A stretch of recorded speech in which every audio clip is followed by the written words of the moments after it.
welcome to the Keep Learning podcast. My name is Alicja Syska. And I'm Matthew Mesley. And today we have another special guest with us. She counsels, she listens, she smiles and she glistens. Our guru on well-being, who helps better seeing truths that are freeing.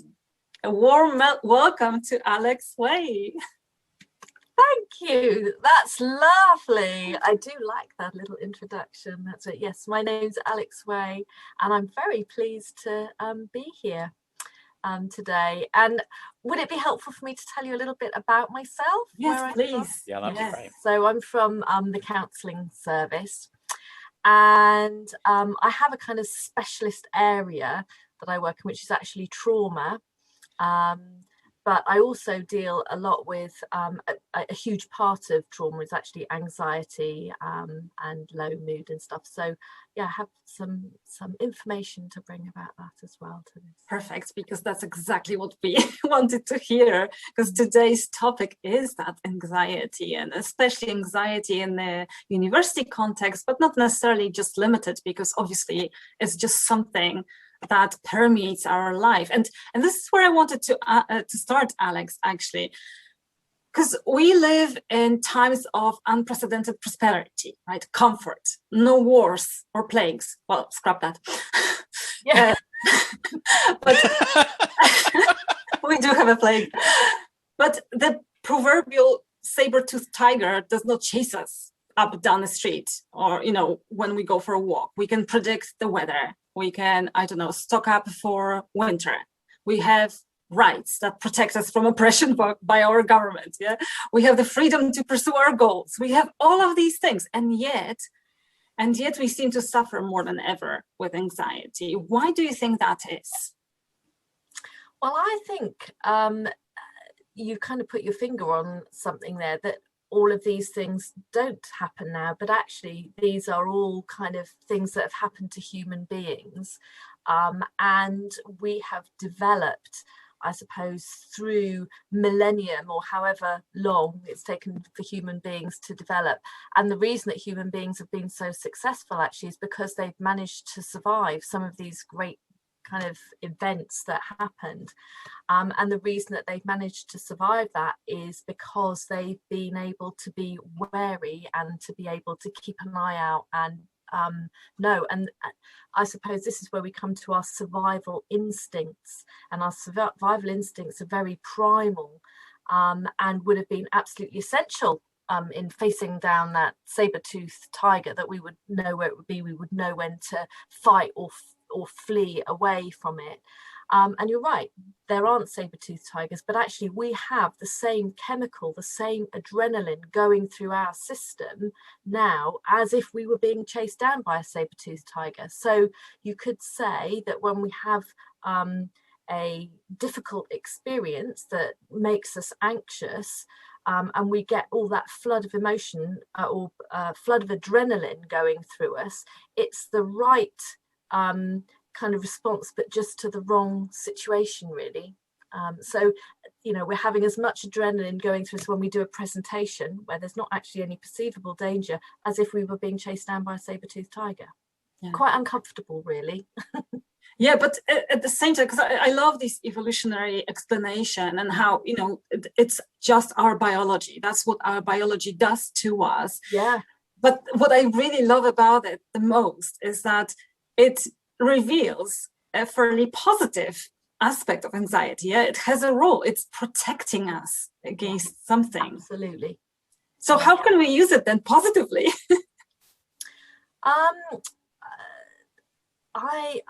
I think that the thing about anxiety is that very often it's giving us information that we are actually in a stressful situation. I very often see students who are worried about their anxiety, and of course I can understand that, because it's quite an uncomfortable state to be in when we have that high level of energy going through our system.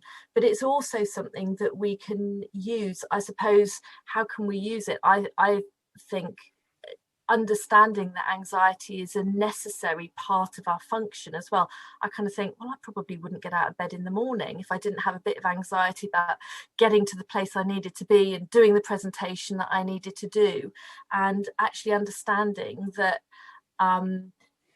the right level of anxiety is actually really productive. I mean, all of our emotions actually are really, necessary. We always think of things like anger or fear or depression as all being bad things that we should suppress and not have, but actually all of them have really important functions in one, keeping us surviving, but also kind of operating at our optimum.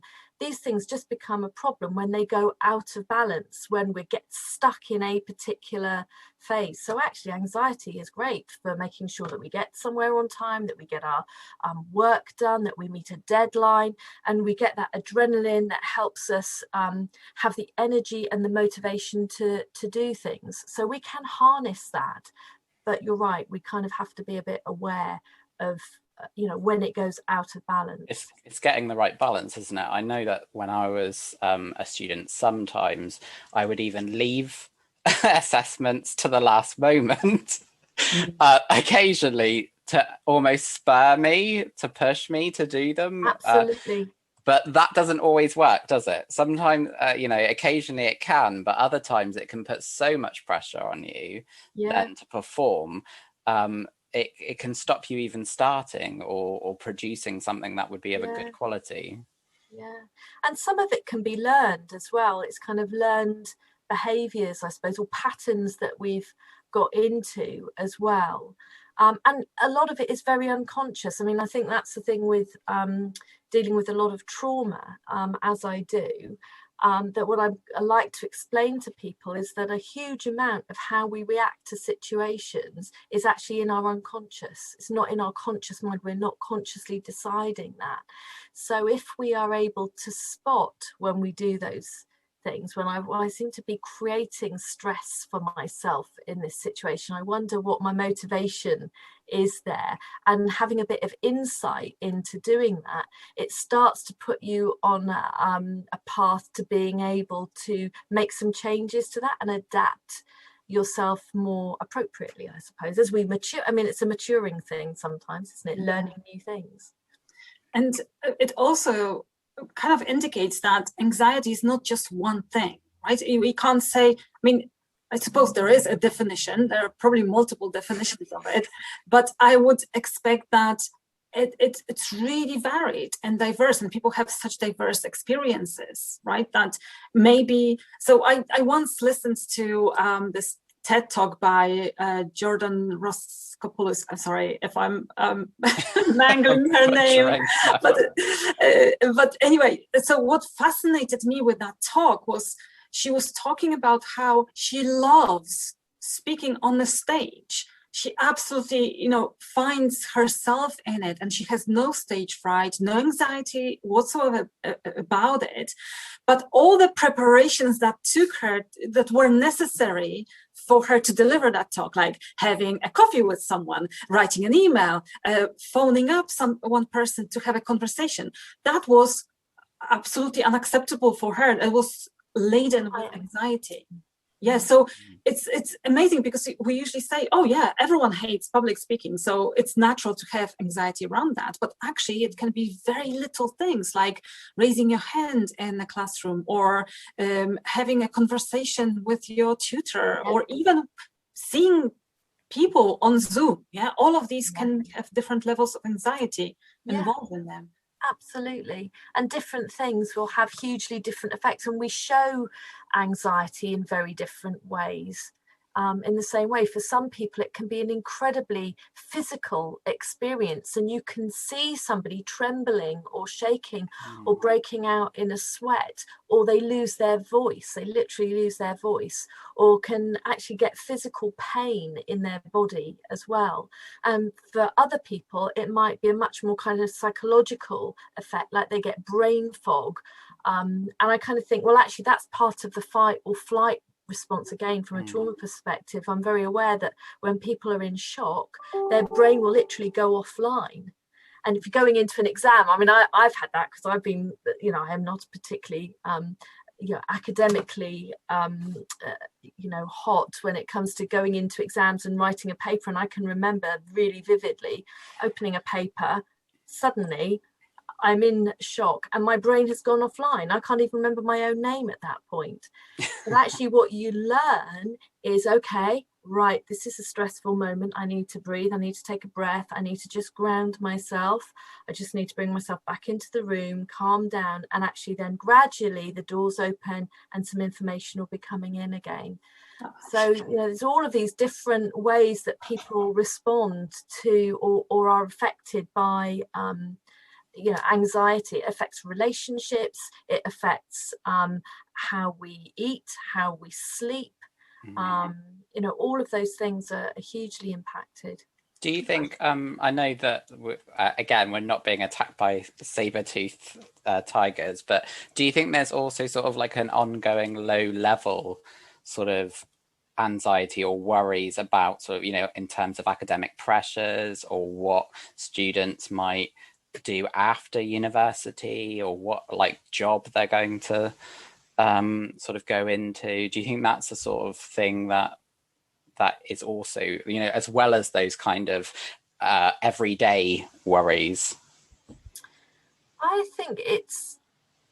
I suppose the thing about coming to university is that it is a transition point in life, and we go through various transition points, and transition points are pretty much characterized, I suppose, by change happening.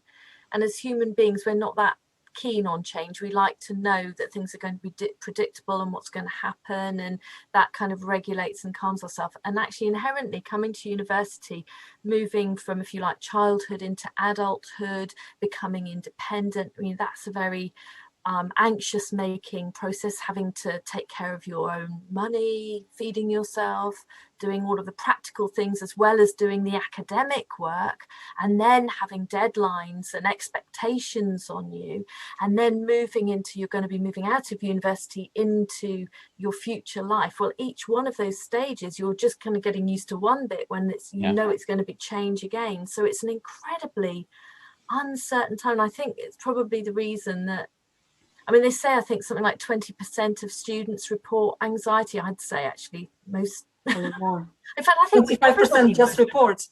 Yeah, and I think probably 20% may maybe struggle and need help with that. I think it would be fair to say that most people in a university environment would feel anxious at some time, and that would feel like a perfectly normal, healthy thing. And I think that is the thing, is making that balance between what's okay anxiety, because it's normal to feel anxious in this environment, and when does it move into something which is more difficult or problematic for people, I suppose. Where you need to go out, where you need to sort of look for further help. Yeah. Exactly. I think it's... When is that moment? Anxious.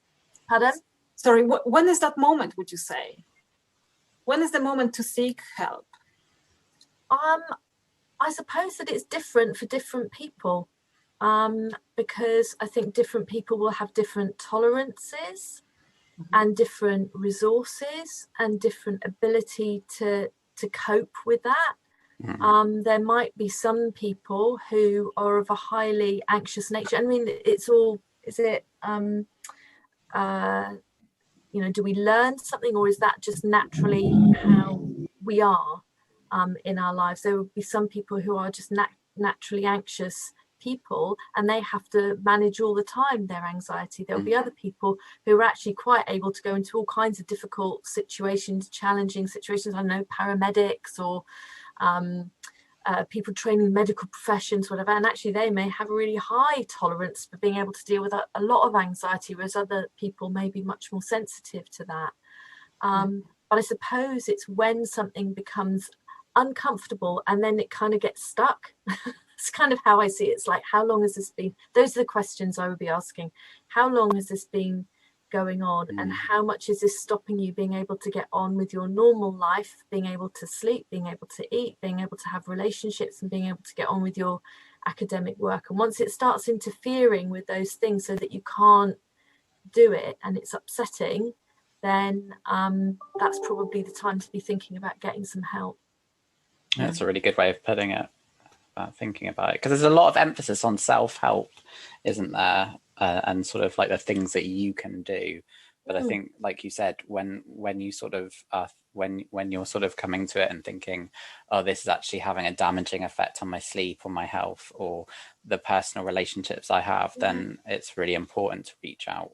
Yeah, and I think, you know, we come back again. I mean, I think things are so much better than they were in terms of stigma and talking about our mental health, but there's still a lot of shame in people admitting that they're struggling with something, and I think that makes it really hard to reach out as well for help. But there's all kinds of reasons why people get stuck in anxiety or depression. I mean, anxiety and depression are actually very closely linked, because being anxious for a long time is exhausting. It's a high energy kind of state to be in. And people very often then slide into depression. So a thing that you might see alongside people being anxious is people becoming very low in mood. Maybe they start to withdraw from people. You don't see them around so much. And, you know, so that's something to watch out for before. But I think people are beginning to be able to talk more about when they're in those kind of states. And of course, you know, people can be very self-blaming. Well, I bring it on myself, or it's my own fault, or we blame other people, you know, for that. But illness and accidents can happen to people. I mean, these are just normal kind of life events, the unexpected shocks, you know, money problems, family problems. And of course, with COVID and everything, just you could times 10 everything that people are having to deal with, the uncertainty. You know, there are a lot of things to create anxiety, and actually it's perfectly normal when you look at the situation that we're in, but actually getting stuck in that is the hard thing. And I suppose, so we talked about when to seek help, but I suppose a lot of kind of self-help is happening, and friends supporting friends. So before we even go and seek a professional help, we usually turn to to friends, family, etc. So I mean, we can imagine what this kind of supportive actions may mean, or supporting behaviors, but is there anything particular that you would say is really not helpful?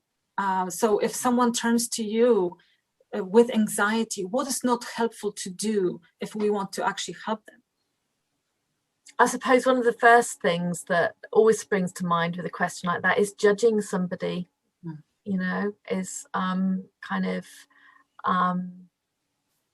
judging that, so, you know, or intimating that somebody is weak, or that they should just snap out of it, or smile. Or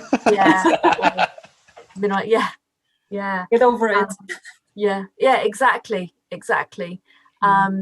Or that actually people can be, I think it's just little carelessnesses. I mean, I was thinking about what are the things that are helpful to somebody with anxiety. Well, little kindnesses, like a smile to some, you know, and a word of encouragement. I think encouragement is a huge thing. Giving somebody just your time to listen to them. And I think it's really important. I think sometimes people are a bit afraid about dealing with people who have anxiety or any mental health condition, actually, because they think they won't know what to say or do, and it's somebody else's business, or other professionals should help with that.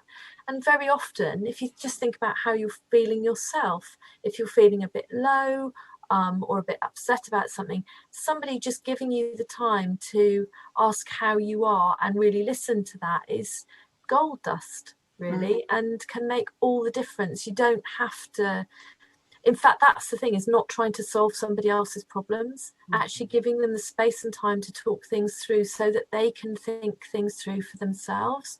It's really helpful to know that there is support around. It's always, you know, it might be appropriate to say, well, have you spoken to the doctor about this?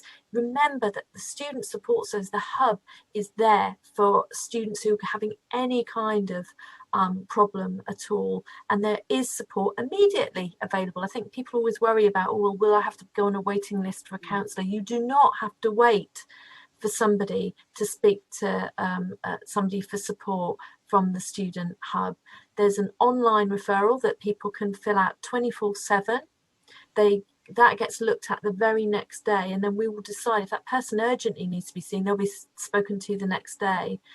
They can speak to the listening post Monday to Friday between 10 a.m. and 4 p.m. same day if you want to speak to somebody, or you can go on a list to speak to a counsellor, which will be within sort of 2 or 3 weeks. So there's always somebody, and loads of online resources. There's one called Together All, which I really hope that most students will know about. And that, again, it's online, it's 24/7. And it's brilliant because there's a kind of other students across the country also are looking at that. But there's lots of talks about anxiety on that. There's little self-help training on that. And there's also a button to be able to speak to somebody 24/7, or they call wall guides, who are practitioners who are constantly monitoring it. So I always want to make sure that students know about Together All as well. But there are lots of resources there. Yeah, it's just knowing about it, but also when we're knowing about it and looking. Yeah.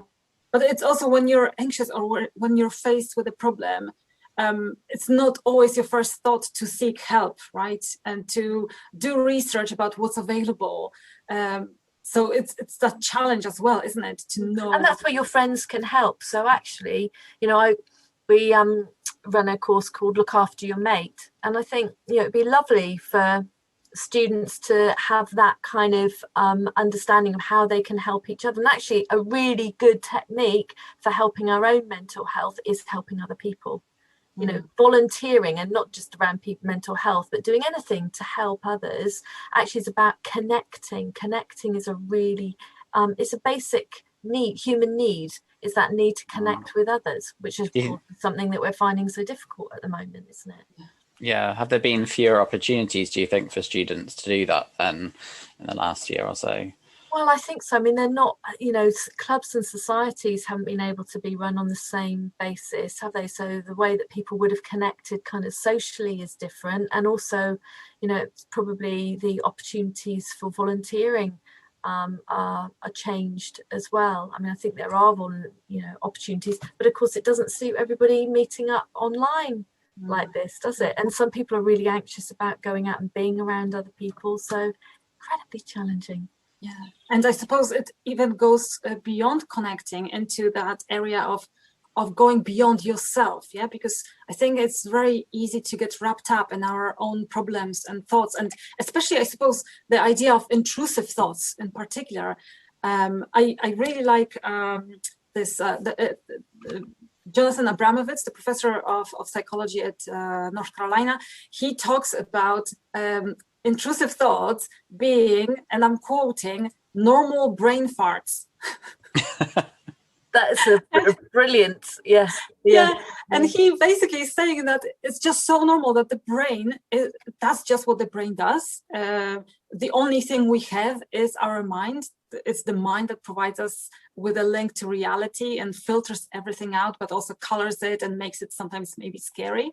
But because these are normal brain farts, trying to resist them or push them away, or maybe worse, even give them some importance or some meaning, may be actually the very cause of anxiety.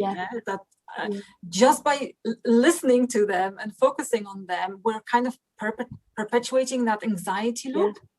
And what I really like about his thinking is that he compares uses the analogy of a TV. Like our brain is like TV, and as if we are anxious, we're just watching the wrong channel.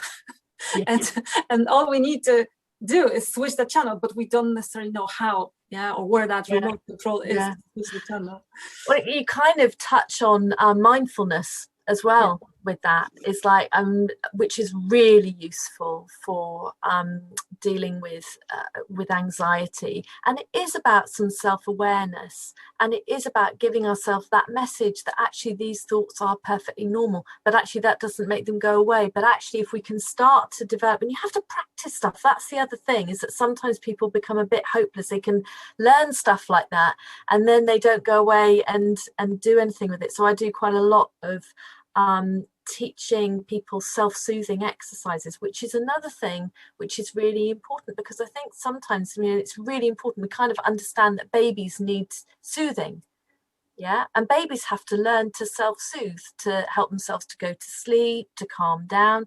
And sometimes people have either never learned that stuff or have forgotten how to soothe themselves down. So an absolutely key thing about dealing with anxiety is learning some really good self-soothing techniques. And those are all very individual. They're absolutely unique to each of us. But there are some things that we can do, which is where, breathing can be useful, but that's not for everybody. I love that, changing the channel of the TV. But the other thing is to start getting used to just noticing your thoughts coming in and then maybe letting them go like they were clouds. So just watching them, it's just information and we just let them go, and noticing how that affects our body as well. What happens in my body when that's happening? Can I change that if I change my breathing? But unless we practice these things, we don't see the difference in that. I love that as well, because I practice mindfulness as well. And what to me, what is the most kind of world changing and like a eureka moment is to realize that the thoughts just appear without our control, and they will always do so. And you just sit there and watch them appear and watch them go away, and then they arise and then they go, and it's just this constant traffic in your mind. I was I run a group called Calm and Zoom, which anybody is very welcome to come to on a Tuesday at 12 o'clock, and you can just go on the website to find the links through Eventbrite. But and it's a lovely gentle group, because there's no self-disclosure, but it's all about, it's actually focused, I guess, towards shock and trauma, but also anxiety and stress. And there's a bit of theory about how our brains react, I suppose, because I do this trauma technique called EMDR, which is more about the neuroscience of how our brains are affected, rather than the talking therapy was combined with the talking therapy. But in that, we learn these techniques, these kind of resources and strategies for being able to just calm the brain down. And a very important thing in that, I think, is about recognizing that we can spend a lot of time worrying about things that have happened in the past, especially with trauma and stuff. It's in the past. We may be experiencing the thoughts of it as if it is happening now, but it's in the past. And we also spend a lot of time worrying about what's going to happen in the future, and we've got no control over that either. And actually, if we can bring ourselves into this moment, and actually I'm quite comfortable at the moment, I'm quite happy talking to you, I'm the right temperature, I'm quite relaxed. This is a really calming, peaceful moment to bring myself into. It's a very relaxing thing to do. So that's kind of what mindfulness is bringing ourselves to this moment. Which is what you practice. It's interesting, when you were saying that, it totally reminded me that I think in the past, I remember often sort of almost coming up with scenarios of what's going to happen in this particular seminar or this particular meeting that I have with someone, and that would stress me out more than if I had the meeting, during the meeting or seminar. And I realized that it came to the point where I was like, I think I would I often identify when it was coming, and I was like, right, stop that, there's no point, because you almost get sucked into it and you start sort of creating this thing, and that can go on for a long time. So it's alternate reality, isn't it? Which actually is unreal. It's like the past is unreal, it happened, it's not, it doesn't exist anymore. It's not happening now. We've survived it. And then the future, there's no telling either. So actually the only thing we have is the moment, isn't it? Yeah. That's interesting. But Alex, I'm dying of curiosity. What object you have brought? My object. So this is out of something called my Calm Kit, which if you come to Calm and Zoom, you can find out more about. And Calm Kits are like first aid kits for our psychological self, and they're very lovely to put together. But this is my favorite thing out of my Calm Kit. Are you ready? Ooh, yeah. Oh, I used to love that. I love bubbles. I challenge anybody to have a panic attack if they've got a tube of bubbles. Quite honestly, such a good idea. You've got to regulate your breathing, and they're just such fun, and they're so lovely. You could go out in the wind and just let them go. You can blow all your problems into a bubble. So I love my bubbles. So in a way, the bubble is that a metaphor for a thought as well, isn't it? Let it go. Yeah. But we are creating it, but it's kind of happening in a very automatic way. Yeah. But then we have to we can look at it, we can examine it, and then let it go. Yeah, we're not attached to it. Although, there is an element of fun to it, which anxiety doesn't necessarily involve as much. Well, I guess it's all, I mean, like Matthew was saying, I think it is about learning about our responses, and the more insightful that we can become and kind of know some of our responses and some of our tricks, we can start to be our own best friend in those kind of situations. And you can kind of take a bit of, oh, look at you doing that thing again. Is that really helpful? You kind of know it's not helpful, don't you?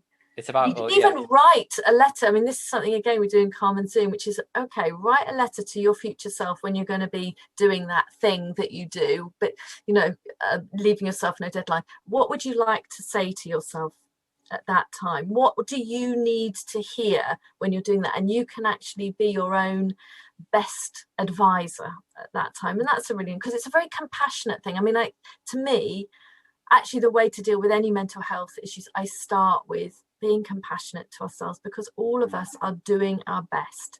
And the reason that we're having these emotions is perfectly normal responses to actually sometimes some really difficult situations. And, when we think, well, what can somebody else do? Well, being kind. Actually, we've got to start with being kind to ourselves, because we are the meanest to ourselves usually. And if we can have compassion for ourselves, then that, quite honestly, we're most of the way there, I think. Yeah. I like that. I think that also sort of reminds me of the kind of things that I've done in the past, where if you're feeling sort of like that's coming on, you might go to a cafe. Obviously you can't do that now, or you might treat yourself, or you might say to yourself, right, it's clearly time you need like a relaxed moment, or or try not to be so hard on yourself. Yeah. Basically. Yeah. How would you treat your own best friend, or somebody that you really cared about? Okay, direct that light on yourself. I really like that. That's brilliant.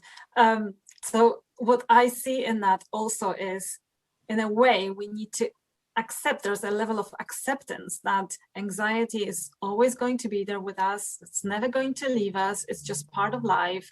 So, which reminds me of, Brené Brown. Yes. I mean, she's amazing, isn't she? But she says, embrace the suck. So anxiety sucks, but if you embrace it and you kind of bring it to your life, like, I accept you, you're going to be there, but I can also deal with you, and we can have that relationship where I'm actually in control and not you.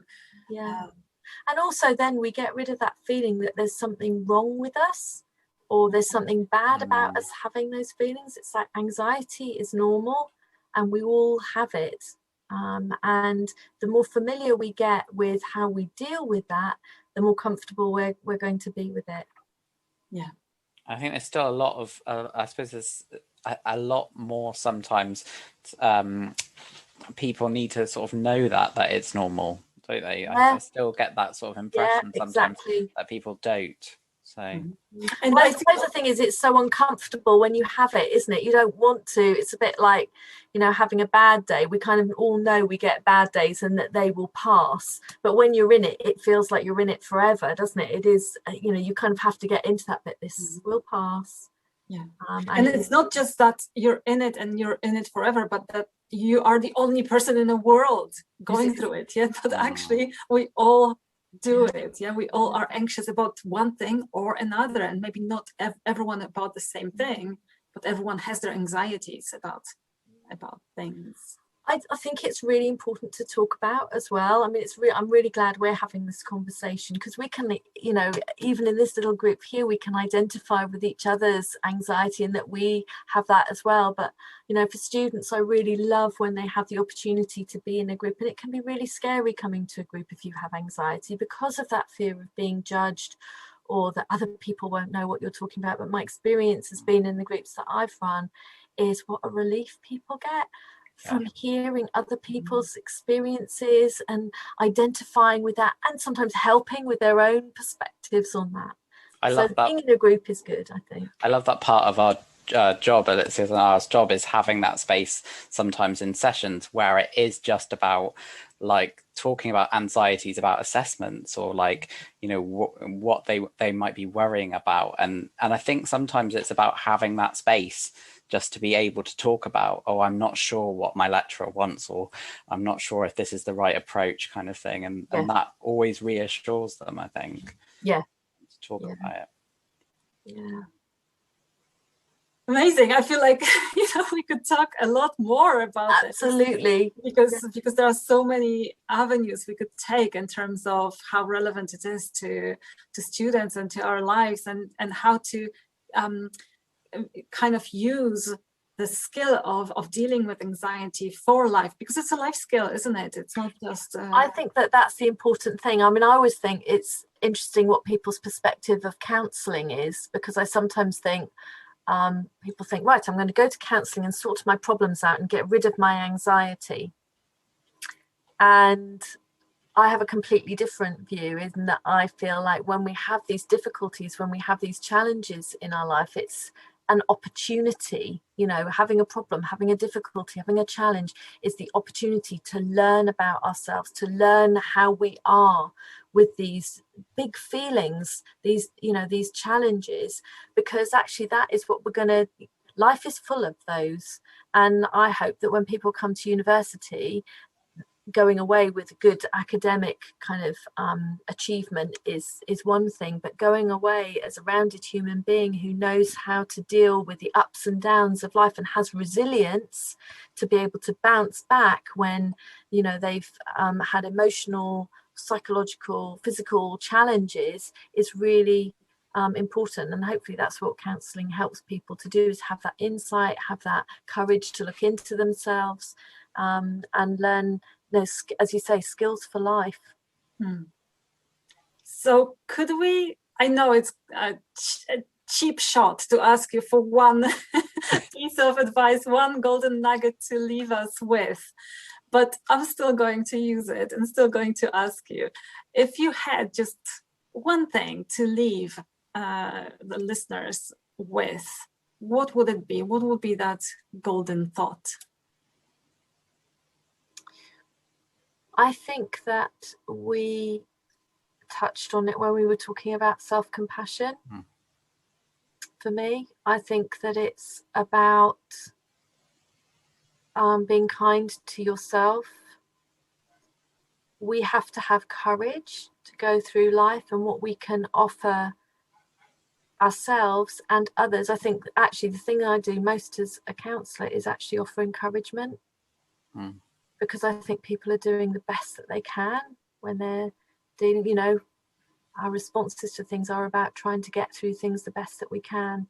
And people need encouragement and kindness and compassion. And I suppose that's the bottom line for me.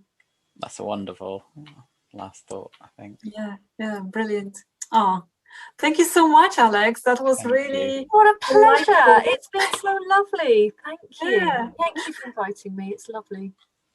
Thank you. I hope you all enjoyed it as much as we did, because I feel like, wow, this was really eye-opening, and it's something that doesn't get talked about enough in this kind of, warm and encouraging way, rather than as something to fear or panic around, because we sometimes have these conversations in a more kind of negative space, but this was so very positive. positive and enriching, and beautiful. Thank you so much. And so thank you all for watching and for listening. Feel free to subscribe to the podcast and comment or ask questions. And until next time, keep learning. Keep learning.